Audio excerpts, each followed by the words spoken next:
After you die, your brain continues to work for more than 10 minutes. Our current understanding of death is very simple. We consider people dead the moment their hearts stop functioning. The circulatory and respiratory systems are no longer working. The body has shut down and life ceases to be. But there is more to it than that. In spite of having a functionally dead heart, your brain will continue to work. In fact, it might be the last part of your body to die.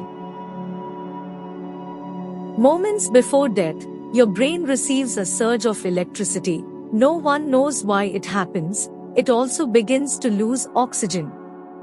Even after your heartbeat and breathing stop, you are still conscious for about 2 to 20 seconds. This is because the cerebral cortex can last without oxygen. This part of the brain is responsible for decision-making and thinking. It is also responsible for converting the information gathered by our senses into actions. Despite this activity in the cerebral cortex, you lose all reflexive and muscular ability before death. At this moment, the brain is experiencing its last minutes. Brain cells are activating chemical pathways that would lead to their ultimate death. A pump of oxygen is what stands between you and your final moment. If someone manages to restart your heart through life support or PCR, your brain will receive enough oxygen to wake up again. If there is no oxygen, your brain begins to surrender. Most of your brain is now dead, but there is one final place that doesn't give up so easily. This is the memory center, which stores the most emotional memories you have ever experienced. This part in your brain is not susceptible to blood loss even during serious injuries. It is the last part of your brain to shut down. Before shutting down, the memory center flashes moments from your life right before your eyes.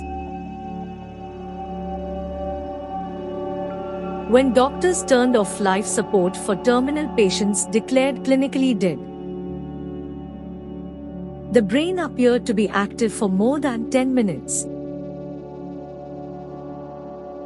And when they scanned electroencephalographic recordings in these individuals, they found striking differences between each one of them.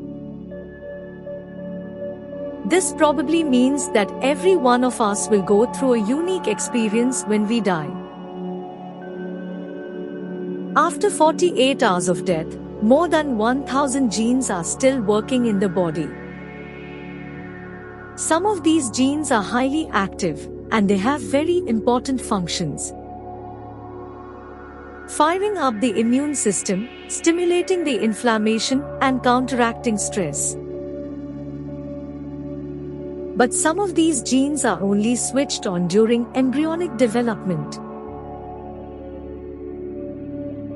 Is it possible that the body is trying to save itself from imminent death by reverting to a cellular stage?